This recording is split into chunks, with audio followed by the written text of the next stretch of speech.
Queridos irmãos e irmãs, boa noite a todos e a todas, às crianças também, aos jovens, aos idosos. Boa noite, Deus abençoe a todos. É uma alegria imensa no Senhor Jesus Cristo podermos estarmos aqui. Boa noite a todos também, aqueles que estão nos assistindo na rede social. Deus abençoe a vida, o coração de todos e que a palavra exposta transforme nossos corações e que a gente venha se alegrar também com os louvores ao nosso Deus. Amém? Amém, meus irmãos.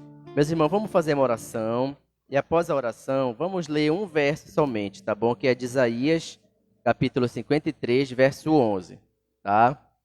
Isaías 53, verso 11. Vamos suplicar a graça do nosso Deus para a nossa vida, que Deus transforme o nosso coração a cada dia, que a gente seja cada dia mais reconhecido como um santo de Deus aqui nessa terra, um cidadão dos céus. Quero pedir aos irmãos ficarem em pé para a gente fazer essa oração. E após a oração nós vamos ler o texto de Isaías 53, verso 11. Senhor nosso Deus, nosso Pai querido, nosso Pai eterno, Senhor Deus, damos graças ao Senhor pela Tua bondade, pelo Teu cuidado, desempenhado a nós nesse dia e durante a nossa história, Senhor Deus. Muito obrigado.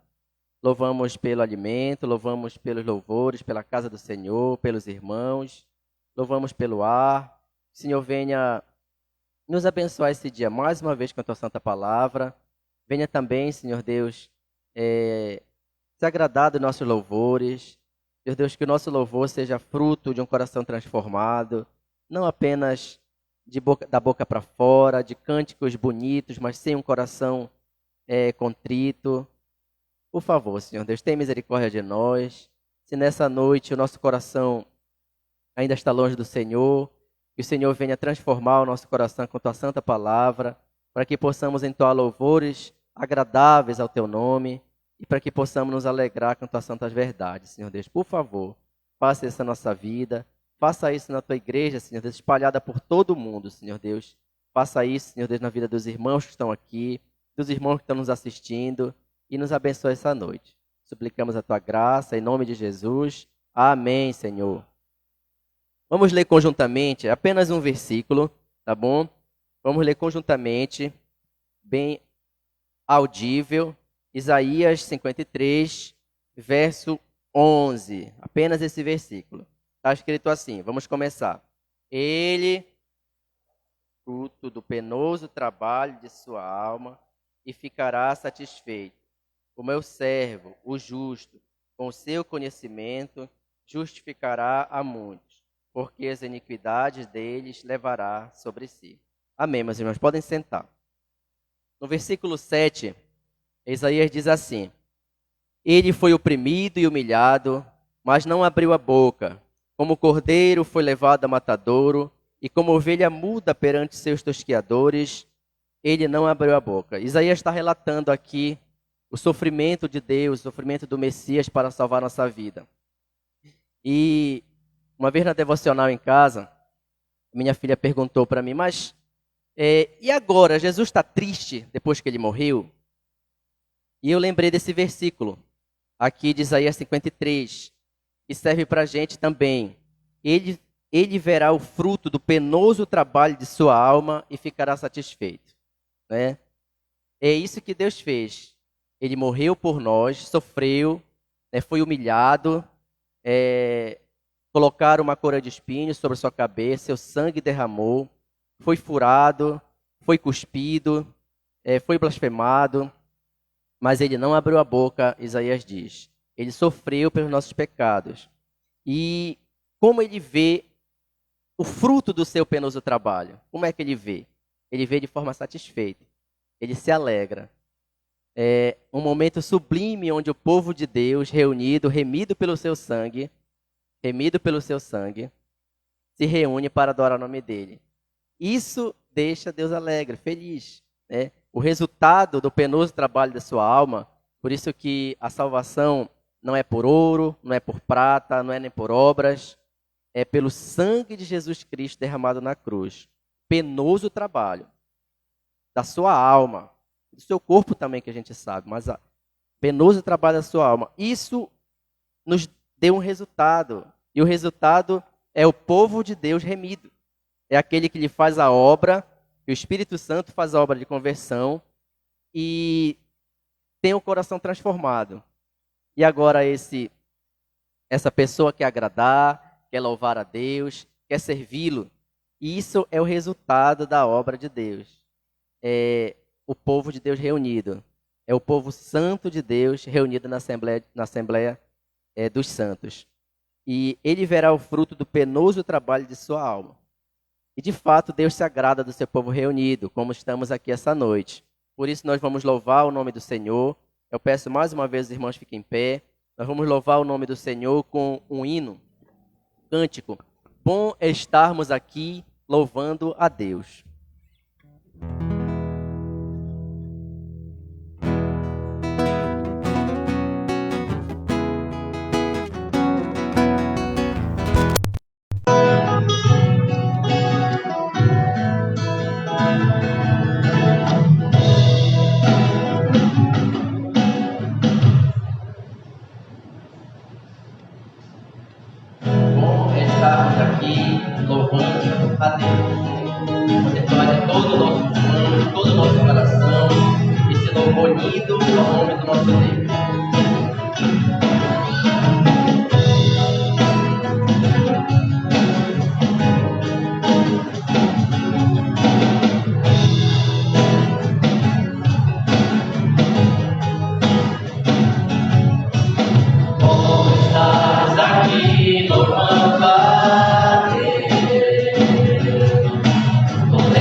Vamos continuar louvando essa noite o nome do Senhor, dizendo que o Senhor é engrandecido. Seja engrandecido, ó Deus, da minha vida.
Queria pedir para o nosso irmão Israel nos levar em oração, agradecendo por esse momento e suplicando que ele continue nos abençoando.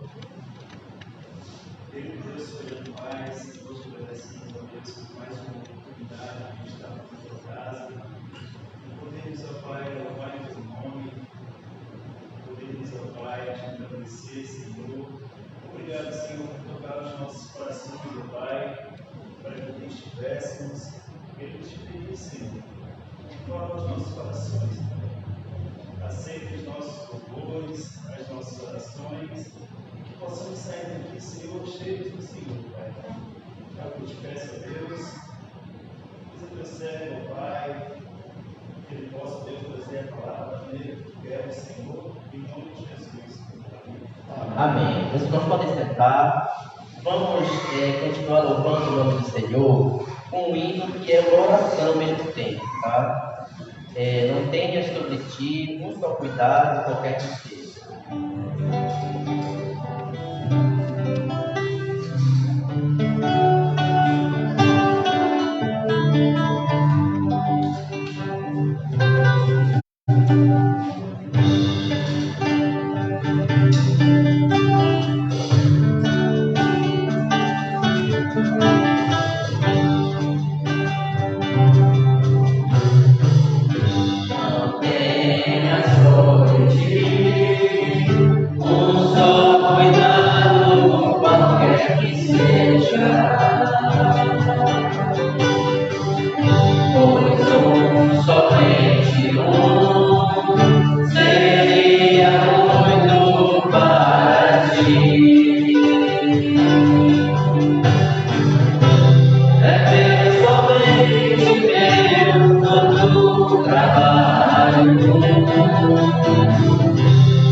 Maravilhoso, né? Deus tem cuidado de nós, das nossas vidas, e até o final, até o último dia, o dia que Ele vier buscar o seu povo, o dia que Ele nos chamar. Louvado seja o nome do Senhor. Meus irmãos, vamos ficar mais uma vez em pé, vamos cantar, vamos dizer que hoje é tempo de louvar a Deus.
Senhor.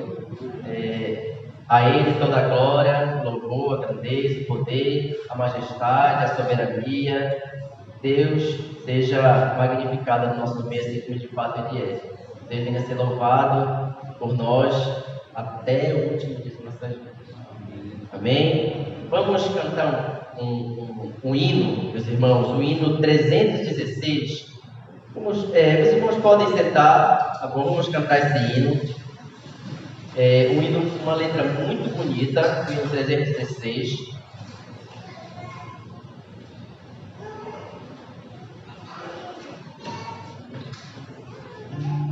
O irmão Everson pegou o tom aí, senão a gente canta a capela esse hino, tá bom?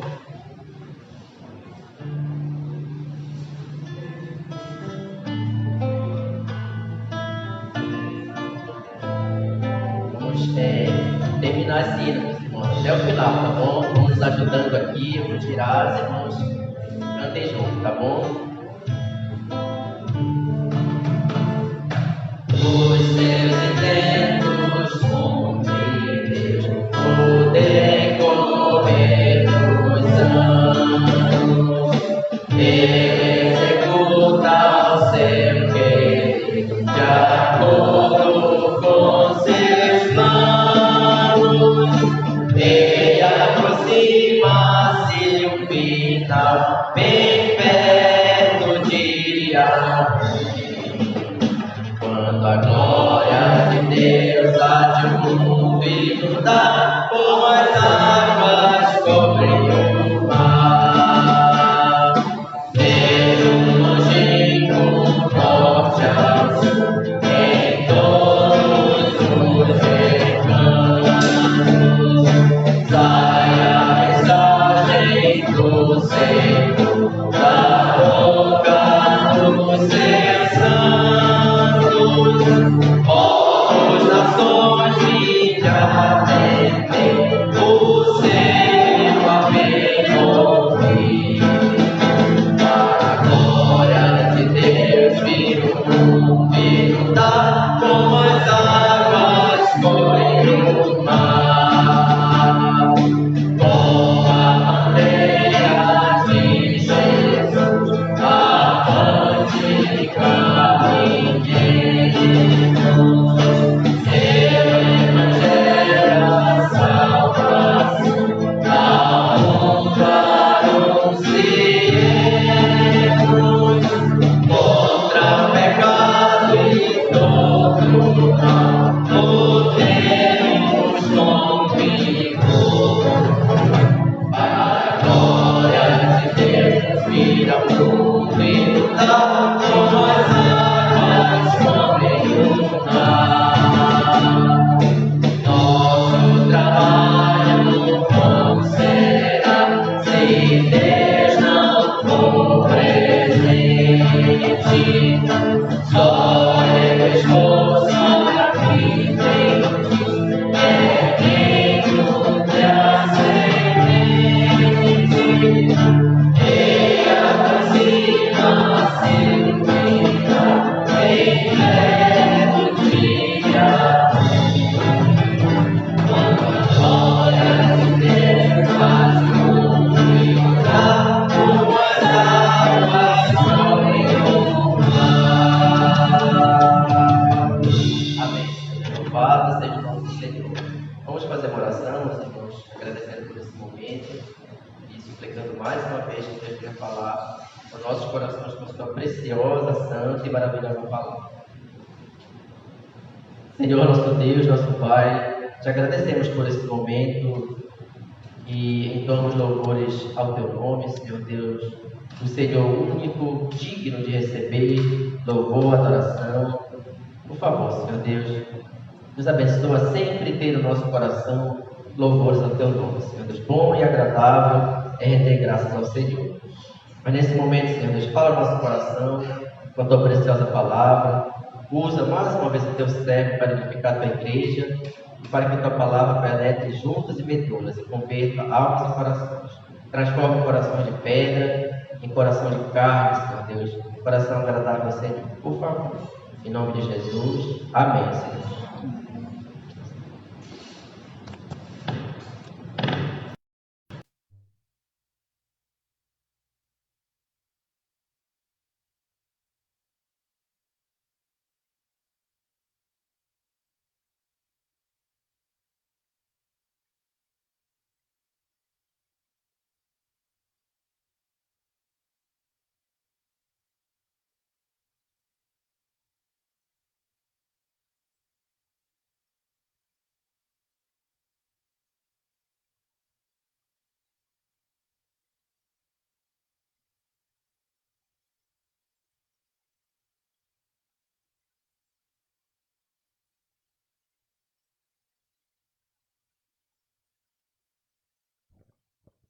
Irmãos amados, uma boa noite a todos. Sejam todos bem-vindos, é uma alegria vê-los aqui nesta noite. E vamos todos juntos dar continuidade ao nosso estudo, à nossa exposição no livro de Atos, capítulo de número 2, verso de número 42 a 47. Nós estamos chegando nessa porção do livro de Atos.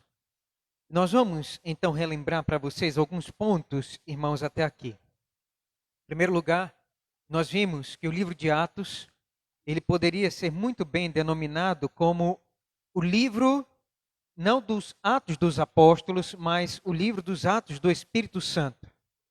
E nós temos que entender que a igreja, ela jamais existiria, nós não estaríamos aqui, se não fosse a presença do Espírito Santo conosco, a terceira pessoa da Trindade. Você tem que entender que assim como o Espírito Santo desceu sobre Cristo ali no Jordão, preparando ele para o ministério terreno e para ir até a cruz para a salvação do seu povo, a igreja também, ela não poderia e jamais existiria igreja hoje se não fosse a atuação da presença do Espírito Santo sobre a igreja. Então, nós vimos isso, precisamos ser cheios do Espírito Santo, precisamos depender do Espírito Santo para ter uma vida cristã maiúscula, e não existe cristão sem a presença e a unção e a plenitude do Espírito Santo. Nós vimos também que o Senhor Jesus Cristo, então, ordenou para que os apóstolos, eles esperassem em Jerusalém essa descida. E eles então esperaram em oração, e o Espírito Santo desceu. E quando ele veio com poder, veio então no período da festa do Pentecostes, que é 50 dias após a Páscoa, nós vimos isso. Tem um slide que vai mostrar aí, né?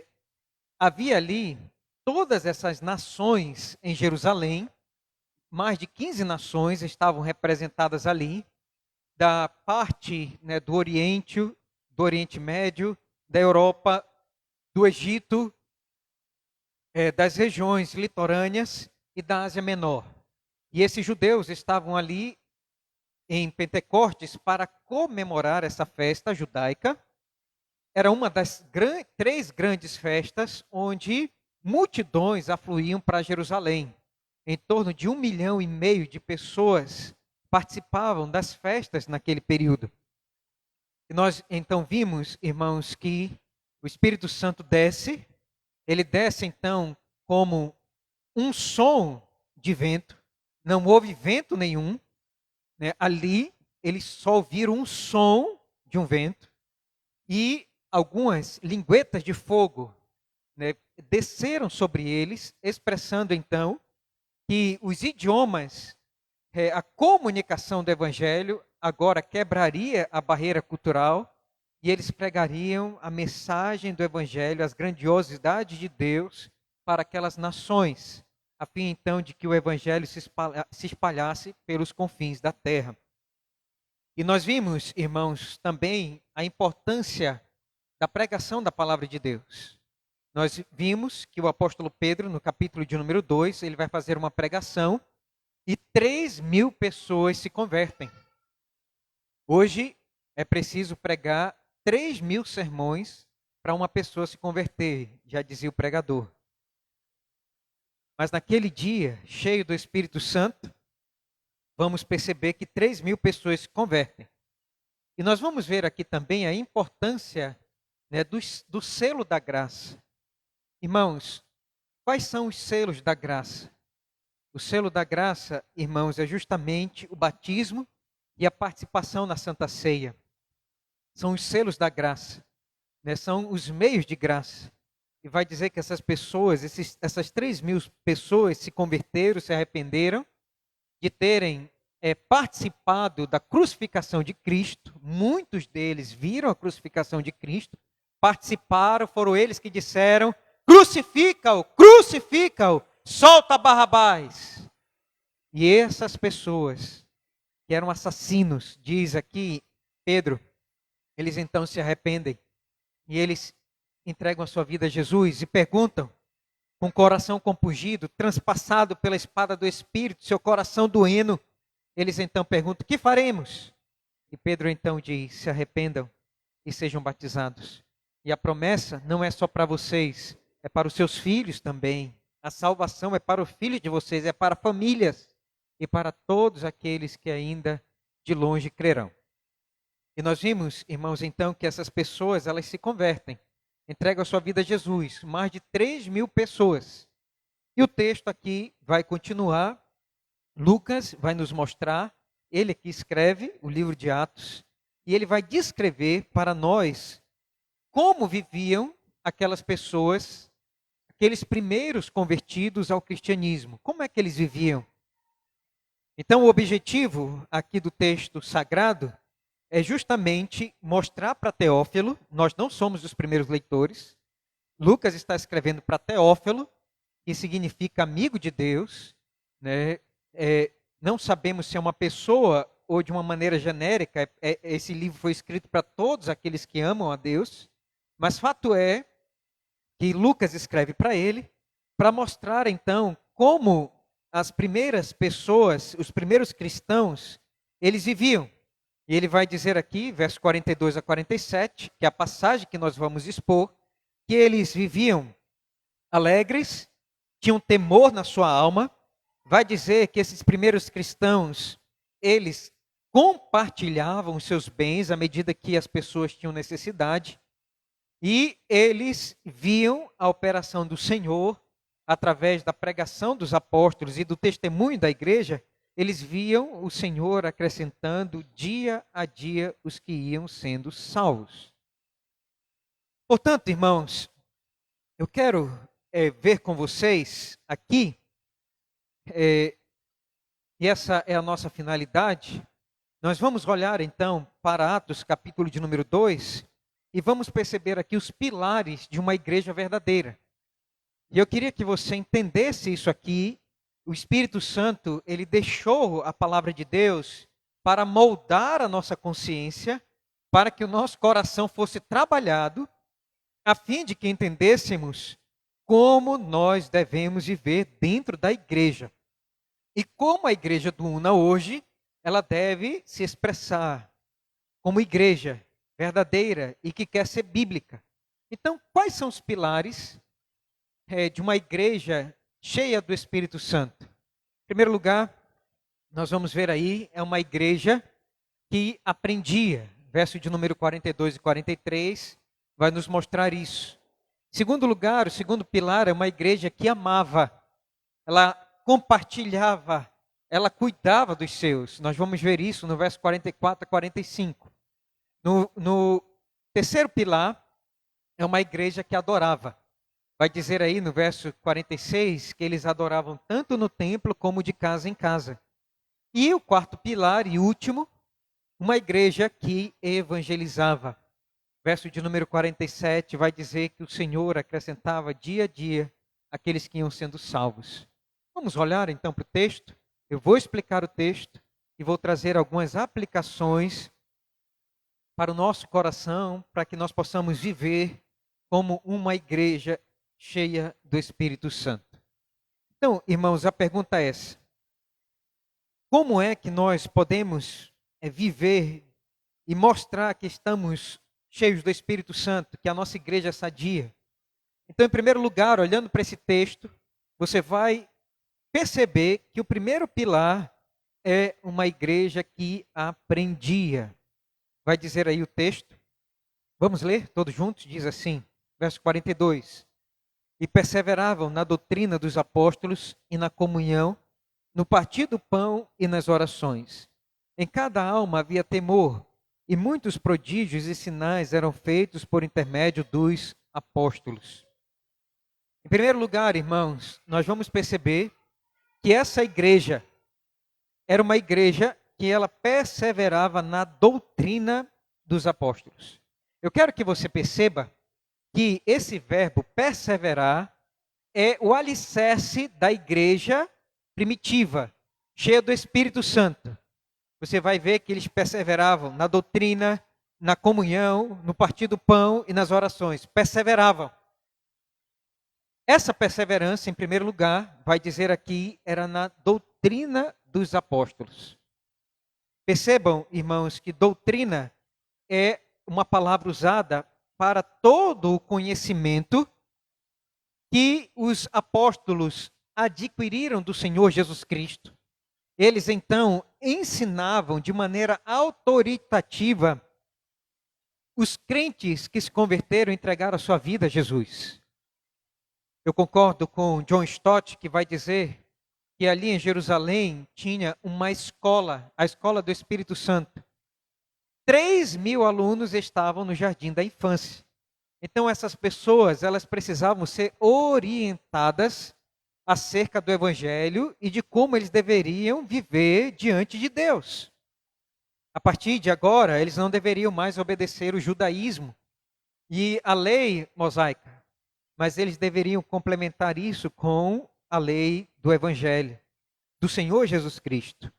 E eles então vão ser ensinados aqui pelos apóstolos. Percebam, irmãos, que eles são ensinados pelos apóstolos, e você vai perceber aqui no capítulo de número 43, que o ensino dos apóstolos era comprovado com muitos milagres e prodígios. Vai dizer o verso de número 43. Em cada alma havia temor. Por que eles temiam? Porque eles viam muitos prodígios e sinais feitos por intermédio dos apóstolos. Ninguém poderia fazer o que os apóstolos faziam: curar, transformar a vida das pessoas, fazer milagres, prodígios, se não fosse pela atuação do Espírito Santo, do poder de Deus na vida deles. Então, a pregação dos apóstolos era comprovada pelo poder do Espírito Santo. E eles então tinham temor no coração, porque eles viam o que os apóstolos faziam. O foco de Lucas aqui é nos mostrar, irmãos, em primeiro lugar, que está cheio do Espírito Santo não é ser avesso, irmãos, à razão. O anti-intelectualismo e a plenitude do Espírito não são incompatíveis. As pessoas acham que ser crente é ser pessoas incultas, tolas. Não. Percebam que as pessoas elas eram ensinadas na doutrina dos apóstolos. Percebam então que o cristianismo valoriza o intelecto e usa o intelecto para apreender os ensinos do céu, as coisas teológicas que Deus quer ensinar. E em segundo lugar, esse texto também nos passa a ideia errônea que nós vemos no pentecostalismo, de que o Espírito Santo simplesmente é o mestre e o único professor que a igreja dependia. Isso é um engano. Percebam que a igreja aqui, ela precisava da orientação de homens que davam instrução autoritativa a partir do Senhor Jesus Cristo. Então, meus amados irmãos, o cristianismo não é anti-intelectual e também não é um misticismo que só depende do Espírito Santo. Não.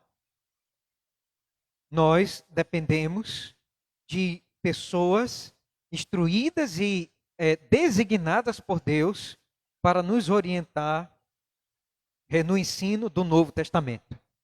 Então, uma igreja cheia do Espírito Santo é uma igreja que aprende, que é ensinada, que é admoestada. É uma igreja que não para no conhecimento. Todos nós estamos lembrados o que o apóstolo Paulo vai escrever, irmãos, lá em 2 Timóteo. Vamos ler, por favor? 2 Timóteo. Abra a palavra de Deus comigo, por favor.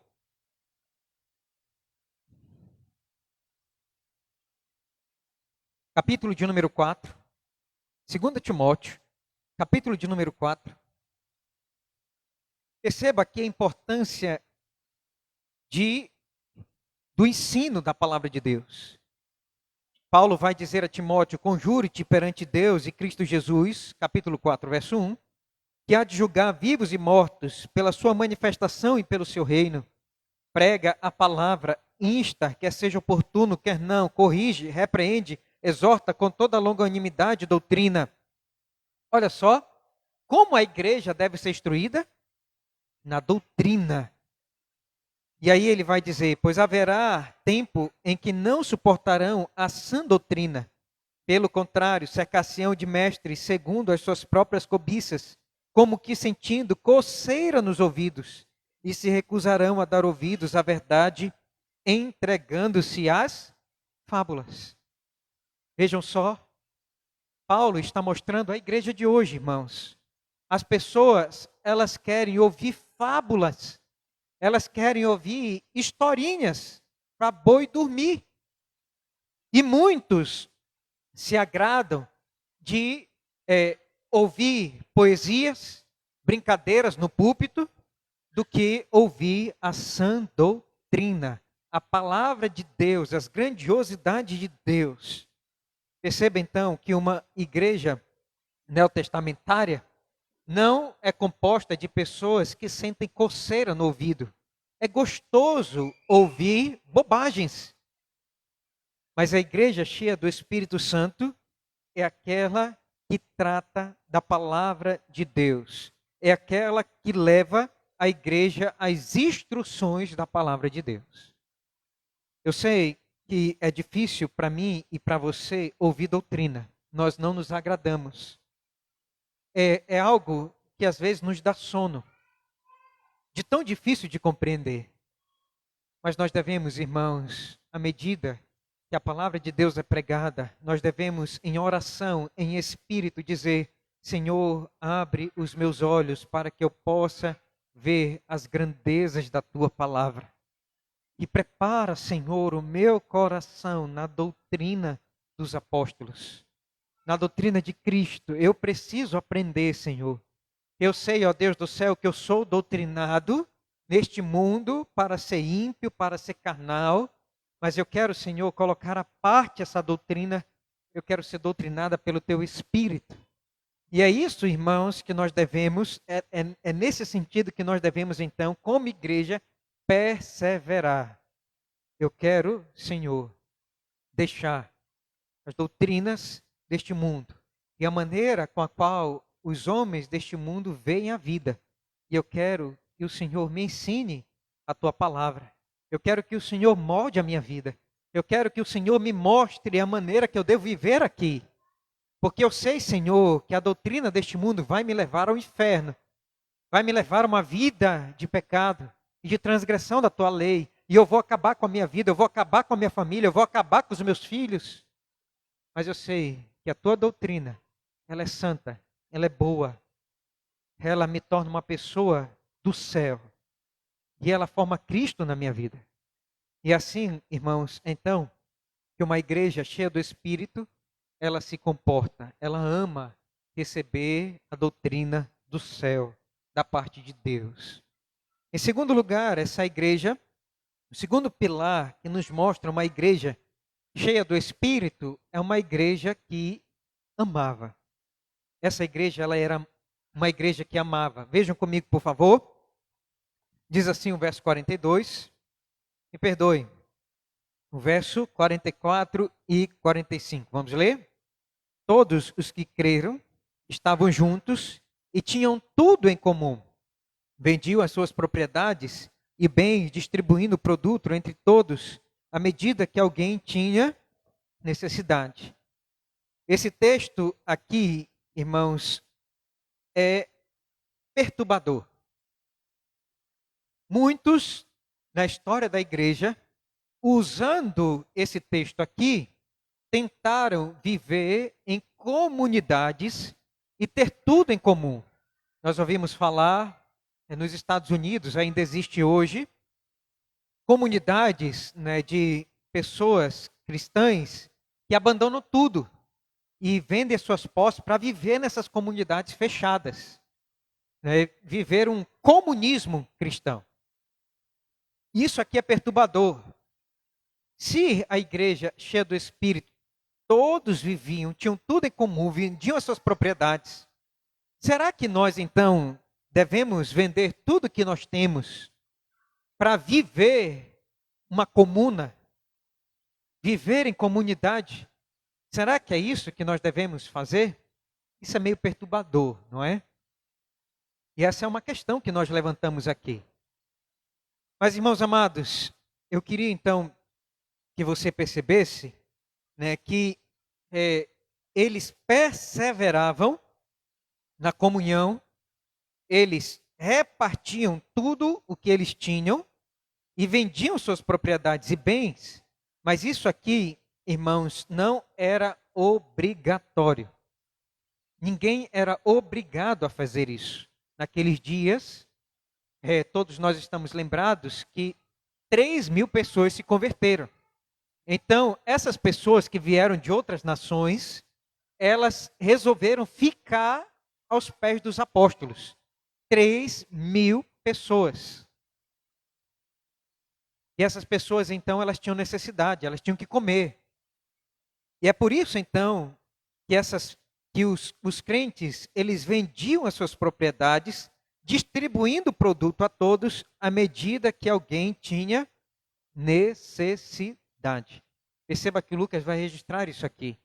Era a medida que alguém tinha necessidade.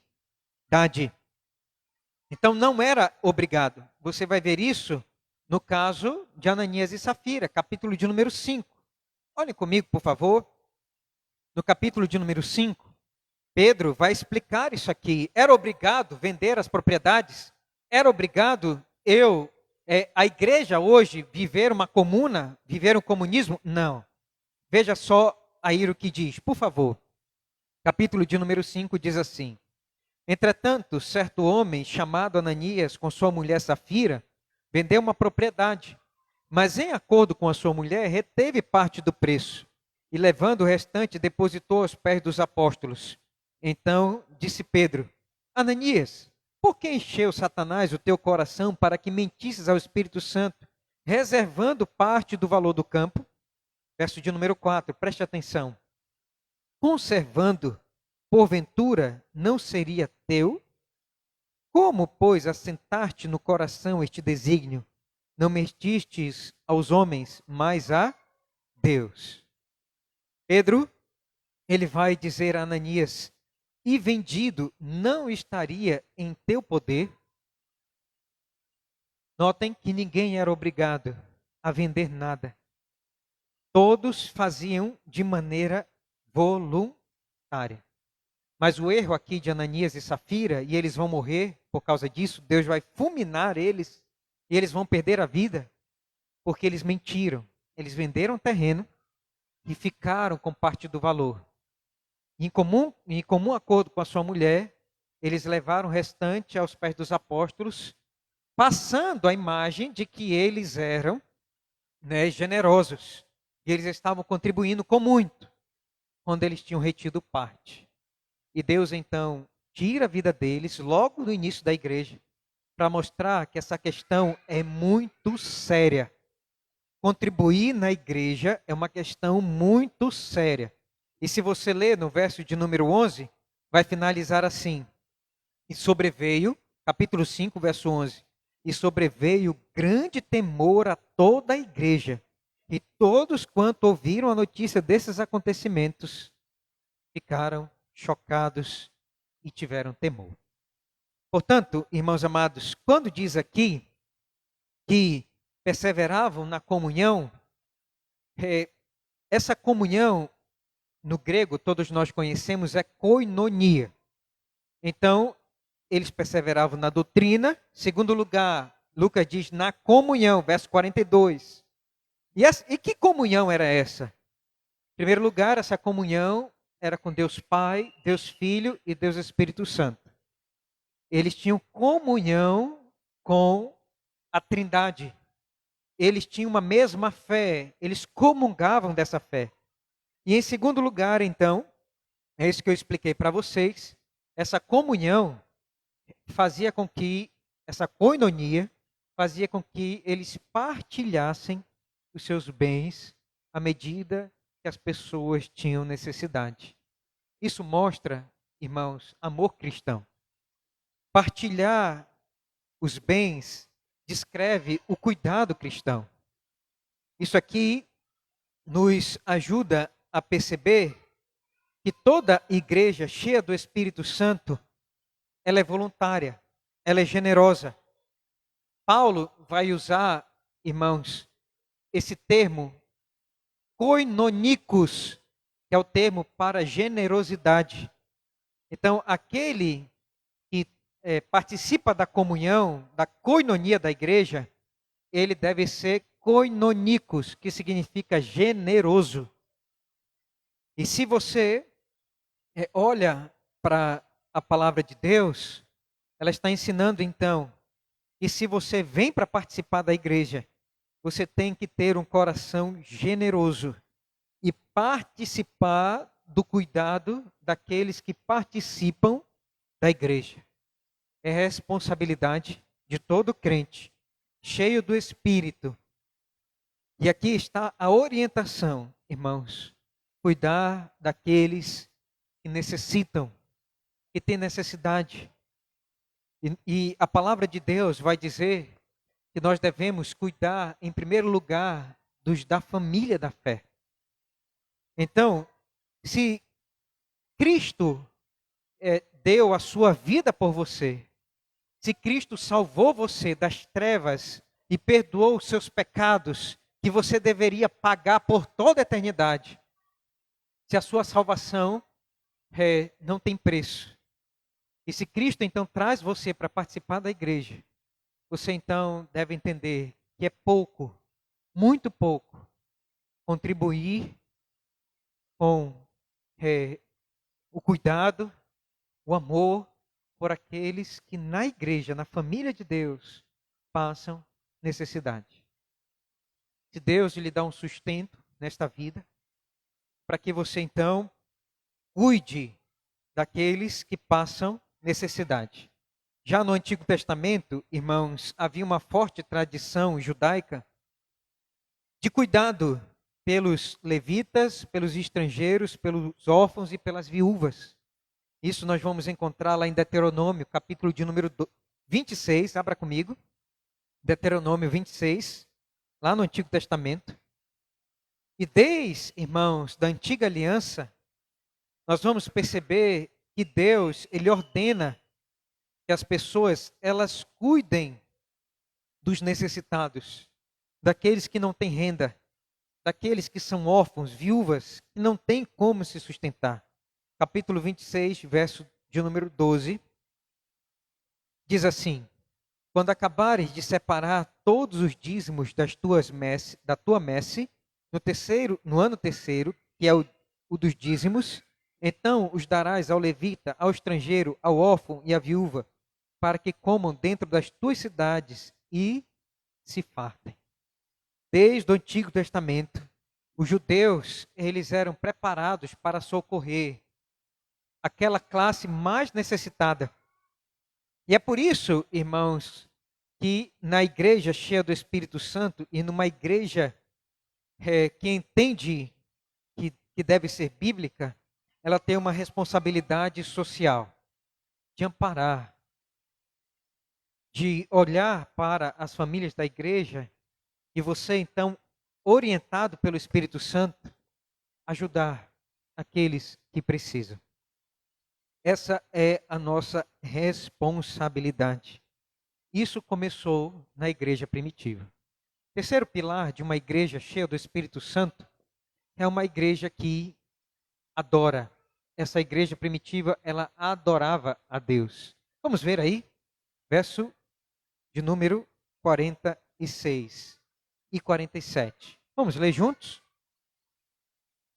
Diariamente, perseveravam unânimes no templo, partiam o pão de casa em casa e tomavam as suas refeições com alegria e singeleza de coração, louvando a Deus e contando com a simpatia de todo o povo. Até aí. Até aqui nós vimos então Lucas descrevendo uma igreja que aprendia, perseverava na doutrina dos apóstolos. Uma igreja, irmãos, que repartia e cuidava daqueles que tinham necessidade. É uma responsabilidade social da igreja isso. E nós vamos ver aqui que essa igreja era uma igreja também que adorava a Deus. Se você olhar aqui, você vai perceber que essa adoração, ela tinha dois locais. Quais são esses dois locais? A igreja adorava tanto no templo quanto de casa em casa. Isso aqui, irmãos, nos passa a ideia de que uma igreja cheia do Espírito Santo, ela tem que ter reuniões formais e reuniões informais. Reuniões no templo e reuniões de casa em casa. Essa aqui é uma combinação maravilhosa. Todos nós devemos vir à igreja no dia de domingo, adorar ao Senhor. É o dia instituído por Deus, desde a ressurreição de Cristo, que ressuscitou no primeiro dia, para que os crentes adorem em culto público.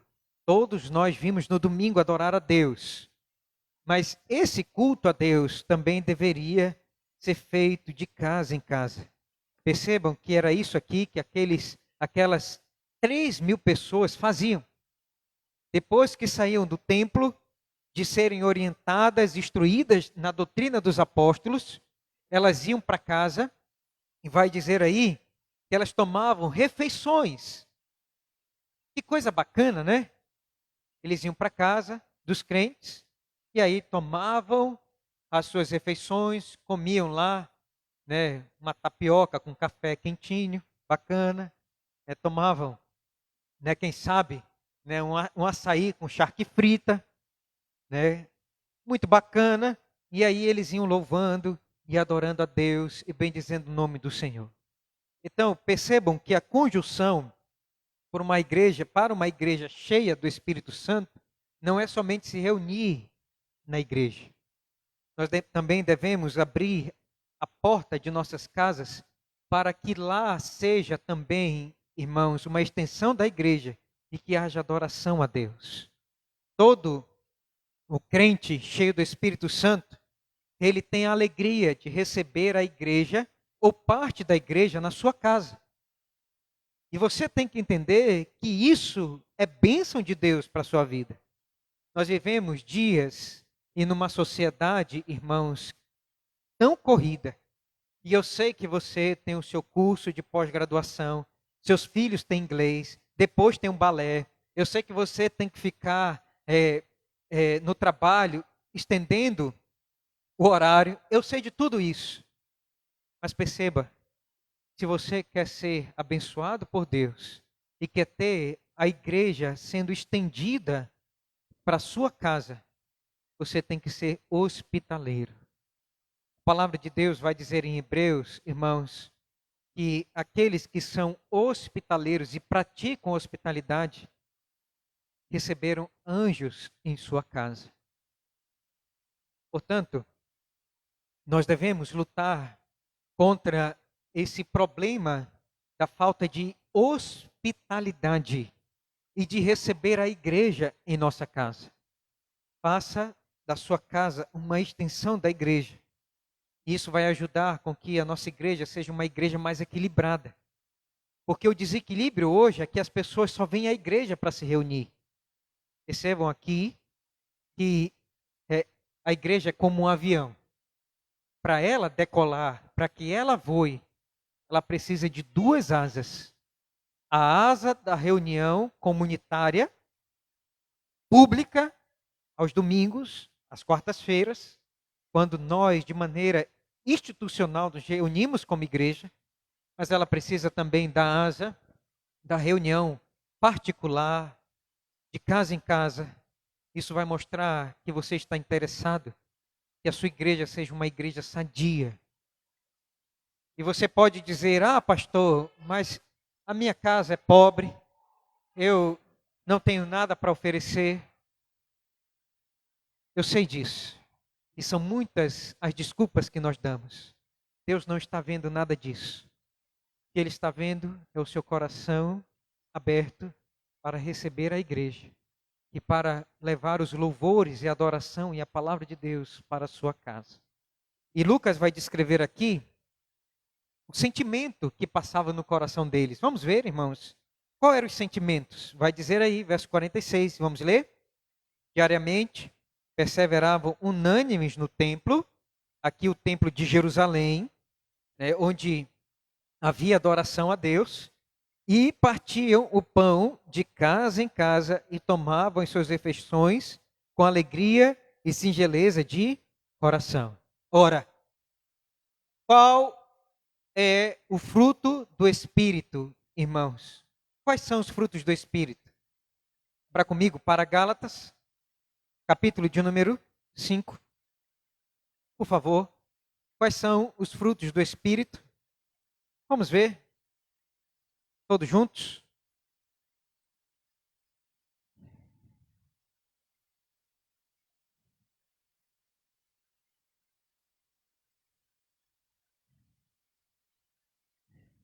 Vamos ler? Gálatas, capítulo de número 5, verso 22. Mas o fruto do Espírito é amor, alegria, paz, longanimidade, benignidade, bondade, fidelidade, mansidão, domínio próprio. Contra essas coisas não há lei. Percebam aqui que um dos frutos do Espírito é alegria. Agora volte comigo, por favor. Capítulo de número 2, verso 46 de Atos. Como é que eles se reuniam no templo de casa em casa? Vai dizer aí, com alegria e singeleza de coração.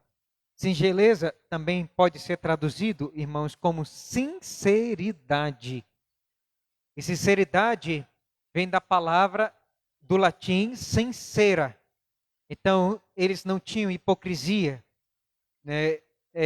Não tinha cera, não tinha, né, uma máscara. Né? Antigamente, os atores, eles usavam máscaras de cera. E aqui a palavra sinceridade vem disso, é sincera. Então não tinha hipocrisia. Eles tinham alegria e eram sinceros em abrir a porta da sua casa. Então uma igreja cheia do Espírito e equilibrada, né, nos seus sentimentos, ela é uma igreja alegre e sincera. Ela adora sim. É uma adoração vibrante. É uma adoração alegre. Né? Isso aqui equilibra as coisas. Então, quando nós vimos a casa de Deus, nós não devemos ser tão formais a ponto de apagar a alegria do nosso coração. Perceba que essa igreja adorava a Deus com alegria. Então é preciso você vir à igreja e adorar a Deus nesse sentimento, com alegria.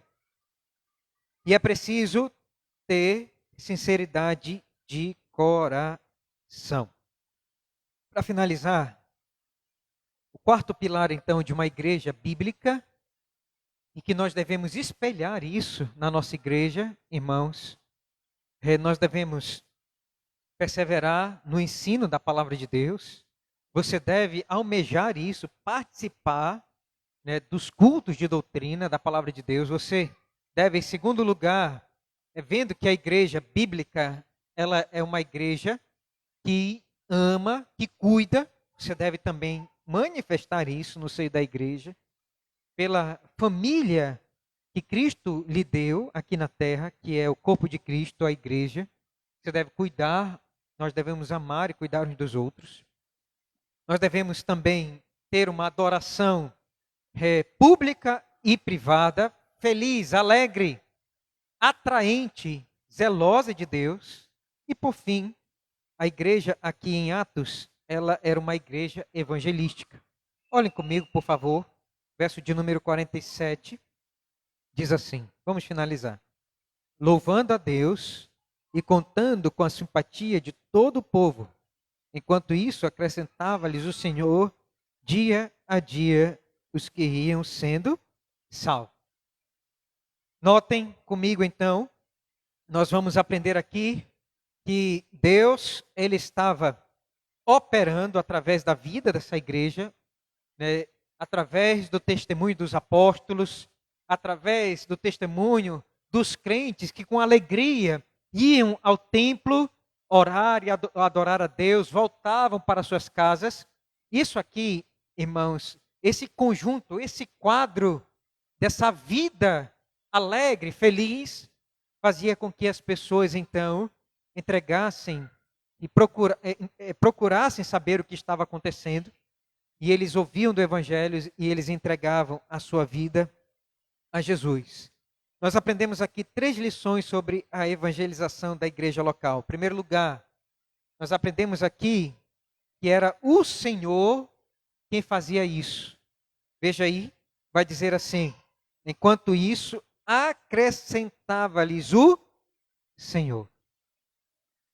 Quem é, irmãos, que converte? Quem é que trata da vida dos pecadores? Quem é que perdoa as pessoas? O Senhor Jesus Cristo. Perceba então a ênfase aqui que quem acrescentava à igreja era o Senhor. À medida que os crentes eles viviam esse evangelho, louvando a Deus, adorando o Senhor, mostrando Cristo nas suas vidas, então, irmãos, as pessoas, elas entregavam a sua vida a Cristo e participavam da vida da igreja, do batismo e da ceia do Senhor. Percebam que aqui nós podemos então notar a ideia errada de que as pessoas, elas se convertem por nossa causa. Lucas está escrevendo aqui, irmãos, e nos mostrando claramente que quem trabalha e converte as pessoas é o próprio Senhor. É Ele quem acrescenta. Claro que usando as nossas vidas como meio de pregação e de ensino do Evangelho. Deus usa a sua vida, mas é Ele quem chama, é Ele quem converte no poder do Espírito Santo, é o Senhor. Em segundo lugar, nós aprendemos aqui então que Ele acrescenta à igreja dia a dia os que iam sendo salvos. Isso aqui nos mostra, irmãos, que esse acrescentar nos mostra que não existe pessoas salvas fora da igreja. Então, isso aqui nos mostra claramente que aqueles que são ovelhas de Cristo e que ouvem a sua voz, eles participam da vida da igreja. Perceba que Deus, o Senhor, Ele acrescenta, Ele leva essas pessoas para dentro da igreja. Então, isso aqui nos mostra e refuta a ideia, né, daqueles que dizem que são de Jesus, mas não participam de igreja nenhuma. Vocês já ouviram pessoas assim? Ah, eu sou de Jesus, eu creio em Jesus. Não, eu sou uma pessoa salva. Qual é a sua igreja? Nenhuma. Eu fico em casa. Eu assisto em casa, as pregações. Não. Notem que aqueles que são salvos, eles são acrescentados à igreja. O Senhor Jesus diz que as suas ovelhas ouvem a sua voz e elas estão dentro do aprisco, participando da igreja. E por fim, nós vamos ver aqui que vai dizer que o Senhor acrescentava dia a dia. Percebam, então, irmãos, que essa igreja, ela é uma igreja que cheia do Espírito, ia crescendo, dia a dia. Deus ia mandando as pessoas para que elas, então, revivessem essa vida comum dos santos dentro da igreja. Eu quero concluir, então, mostrando para vocês que a marca de uma verdadeira igreja cheia do Espírito fica evidente, irmãos, quando eles, em primeiro lugar, se relacionam com a doutrina dos apóstolos, se submetem à palavra de Deus. Em segundo lugar, é uma igreja cheia do Espírito Santo, quando ela também está ligada em amor uns aos outros, perseveram nesta comunhão uns com os outros. Essa igreja, e a igreja que quer ser bíblica, ela também está ligada a Deus em adoração, adora a Deus com alegria, com reverência. E uma igreja cheia do Espírito Santo, ela também está ligada ao mundo. Ela evangeliza o mundo, está enganjada numa evangelização contínua. Não é uma igreja egocêntrica, autossuficiente, que se basta, mas uma igreja cheia do Espírito Santo, ela é uma igreja missionária. Então, em síntese, irmãos, nós temos que estar ligados à palavra de Deus, devemos estar ligados uns aos outros em amor, devemos estar ligados à adoração a Deus, acima de tudo, e devemos estar ligados ao mundo, influenciando, sendo sal e luz para este mundo. Quero concluir dizendo para você, o Espírito Santo, ele já veio. Nós não esperamos outro Pentecostes.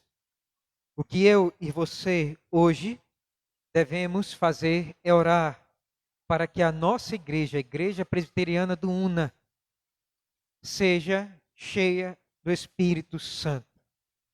E que as nossas famílias não apaguem o Espírito Santo de se manifestar em nosso meio.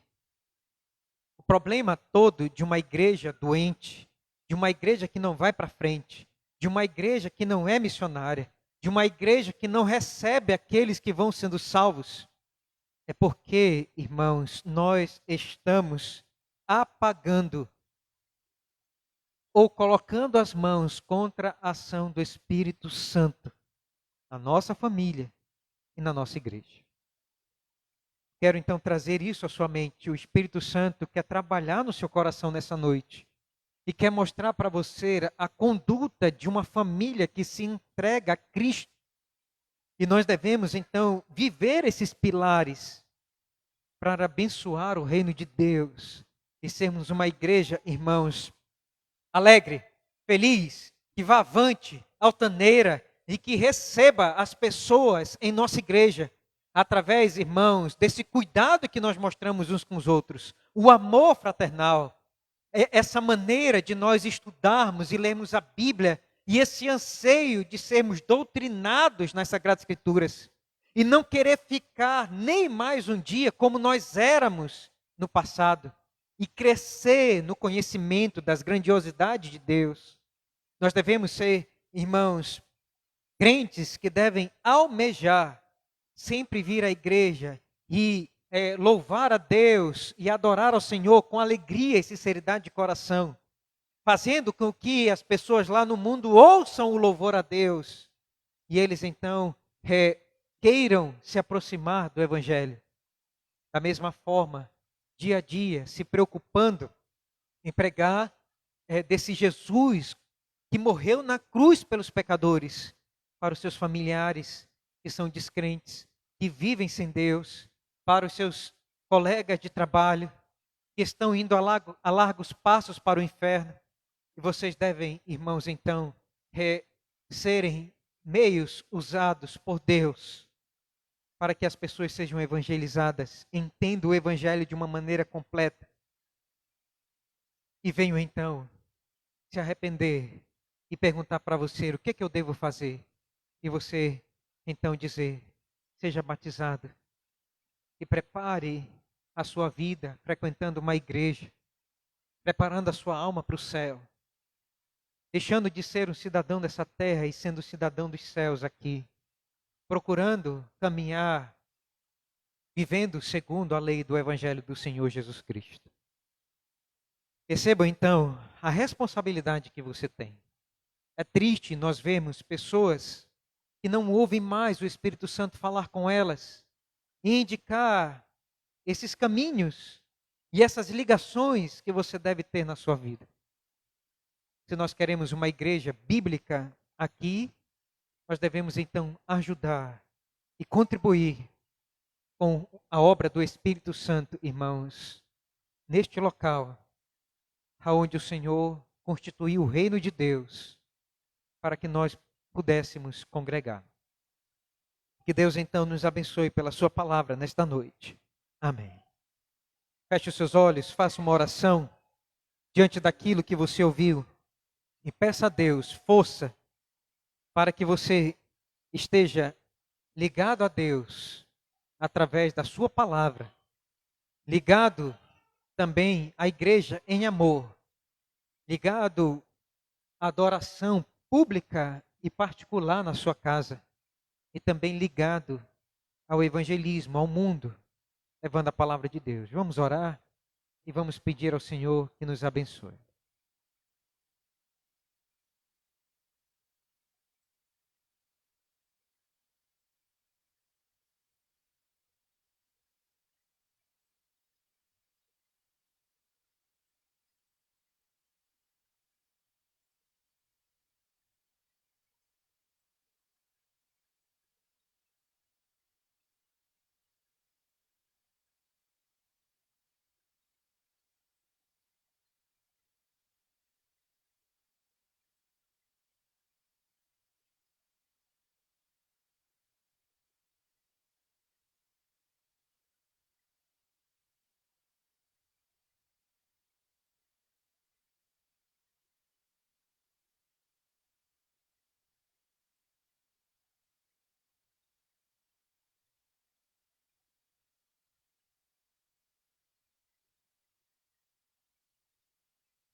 Nós te agradecemos, Senhor amado, pela luz da tua palavra que aquece o nosso coração e transforma o nosso viver. Que satisfação, Senhor, poder mais uma vez receber a tua santa instrução e que o Senhor nos abençoe como igreja, de vivermos isso com alegria, Senhor, essas verdades. Por favor, ó Deus do céu, trabalha em cada coração aqui, Senhor, e enche, ó Deus, com teu Santo Espírito de alegria e singeleza de coração, cada alma, Senhor, com temor ao Senhor e à tua palavra. Nos ajuda, Senhor, por favor, a ser uma igreja verdadeira, conforme a tua palavra nos ensina. No nome de Jesus nós oramos. Amém. Vamos ficar